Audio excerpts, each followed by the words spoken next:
प्रदर्शन कर रहे 10,000 छात्रों की हुई जीत। सरकार ने छात्रों की सभी मांगों को माना। यूपी पीएससी में 2 शिफ्ट 2 परीक्षा का फैसला हुआ वापस। यूपी पीएससी के सचिव आलोक कुमार ने की घोषणा, अब एक दिन एक पाली में ही होगी परीक्षा। गुरुवार को प्रयागराज में छात्रों पर हुआ था लाठीचार्ज। पीएम मोदी ने छत्रपति संभाजी नगर में जनसभा को किया संबोधित। बोले, महाविकास अघाड़ी ने जनता की परेशानियां बढ़ाई, लोगों के हित में कभी काम नहीं किया।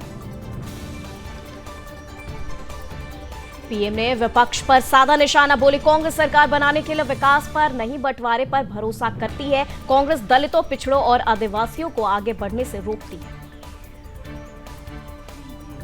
आरक्षण को लेकर पीएम ने कांग्रेस पर किया वार। बोले, इनका मकसद सत्ता पर पीढ़ी दर पीढ़ी कब्जा करना रहा है, इसलिए कांग्रेस शुरू से ही आरक्षण के खिलाफ रही है। पीएम ने राहुल पर कसा तंज। बोले, पिछले 10 वर्षों से ओबीसी समाज का प्रधानमंत्री, इन्हें बर्दाश्त ही नहीं हो रहा है। कांग्रेस के शहजादे विदेश में जाकर खुलेआम बयान देते हैं कि वो आरक्षण को खत्म कर देंगे। झारखंड के डुमरी में अमित शाह ने कांग्रेस पर साधा निशाना। बोले, पहले चरण में राहुल बाबा और हेमंत सोरेन का सुपड़ा साफ हो गया, यहां एनडीए की सरकार बनने जा रही है।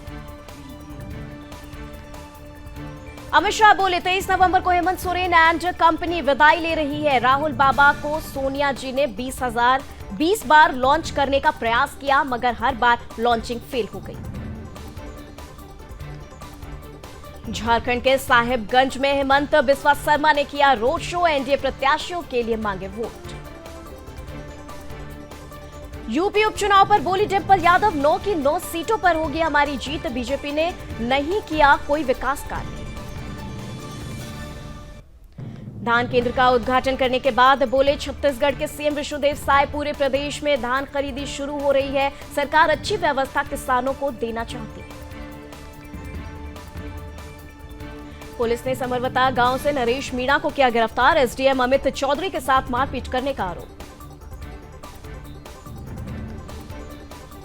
नरेश मीणा की गिरफ्तारी के विरोध में उनके समर्थकों ने समरावता गांव के बाहर स्टेट हाईवे पर लगाई आग।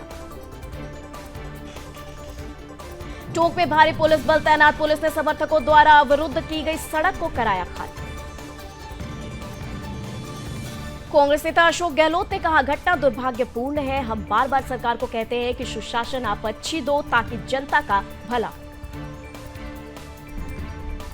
पीएम मोदी को अपना सर्वोच्च सम्मान देगा। डोमिनिका कोविड में पहुंचाई थी वैक्सीन।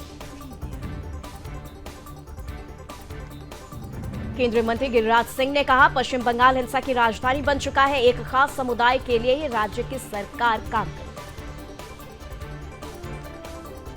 झारखंड कांग्रेस के पूर्व अध्यक्ष राजेश ठाकुर ने कहा, लोकतंत्र में जनता जनार्दन होती है, जनता जो चाहेगी वो ही होगा। बीजेपी सांसद अनुराग ठाकुर ने विपक्ष पर कसा तंज। कहा, आरजेडी कांग्रेस जेएमएम की सरकार में झारखंड के लोगों को लव जिहाद लैंड जिहाद की मिला है। झारखंड चुनाव पर जेएमएम नेता मनोज पांडे ने कहा, अब केवल औपचारिकता ही रह चुकी है। 2019 के मुकाबले ज्यादा बड़े बहुमत के साथ हम लोग सरकार बनाएंगे। महाराष्ट्र चुनाव पर केसी वेणुगोपाल ने कहा, निश्चित रूप से महाराष्ट्र में महाविकास अघाड़ी के पास स्पष्ट संभावना है। सीएम योगी के बयान पर केसी वेणुगोपाल ने कहा, कांग्रेस पार्टी प्यार और स्नेह में विश्वास करती है। हमारी विचारधारा और नीतियां बहुत स्पष्ट है। एमपी उपचुनाव पर कांग्रेस अध्यक्ष जीतू पटवारी ने कहा, चुनाव के दौरान डकैतों का इस्तेमाल किया गया। पुलिस की भूमिका बीजेपी के कार्यकर्ता जैसी रही। बैग चेक मामले पर महाराष्ट्र कांग्रेस प्रमुख नाना पटोले ने कहा, पीएम मोदी और अमित शाह के भी बैग चेक करना चाहिए। सतारा में ईसी अधिकारियों ने चेक किया गोवा के सीएम का बैग। बिरसा मुंडा की 150वीं जयंती के मौके पर 15 नवंबर को बिहार जाएंगे पीएम मोदी। कई योजनाओं का करेंगे उद्घाटन। पीएम मोदी के बिहार दौरे पर तेजस्वी यादव ने कहा, बिहार के साथ सौतेला व्यवहार नहीं होना चाहिए। सीएम को उनसे बोलना चाहिए, देश में जाति आधारित जनगणना करवाई जाए। बीजेपी अध्यक्ष जेपी नड्डा का कांग्रेस पर निशाना, कहा राहुल की मोहब्बत की दुकान में बंटवारे का सामान। जेपी नड्डा का राहुल गांधी पर पलटवार, कहा राहुल का हाथ टुकड़े गैंग के साथ। झारखंड चुनाव पर बीजेपी सांसद अनुराग ठाकुर ने कहा 13 नवंबर को काम हो चुका है और बाकी 20 नवंबर को हो जाएगा, झारखंड में कमल खिल जाएगा।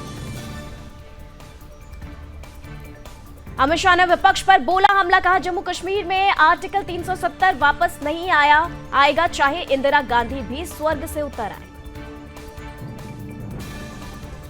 राहुल गांधी ने वायनाड में की जिप लाइनिंग, 300 मीटर की ऊंचाई से दिखाई वायनाड की खूबसूरती, बोले ये मेरे लिए राजनीति से बढ़कर।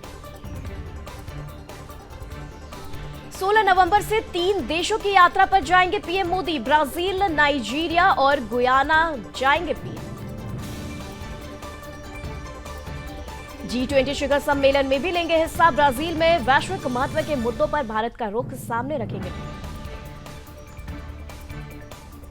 17 वर्षों में भारत के पीएम की पहली नाइजीरिया यात्रा, नाइजीरिया के राष्ट्रपति बोला अहमद टिनुबू के नियंत्रण पर जाएंगे नाइजीरिया। 19 से 21 नवंबर को गुयाना का करेंगे दौरा, प्रवासी भारतीयों की एक सभा को संबोधित करेंगे पीएम। व्हाइट हाउस में डोनाल्ड ट्रंप और बाइडेन की मुलाकात, जो बाइडेन ने ट्रंप से कहा वेलकम बैक।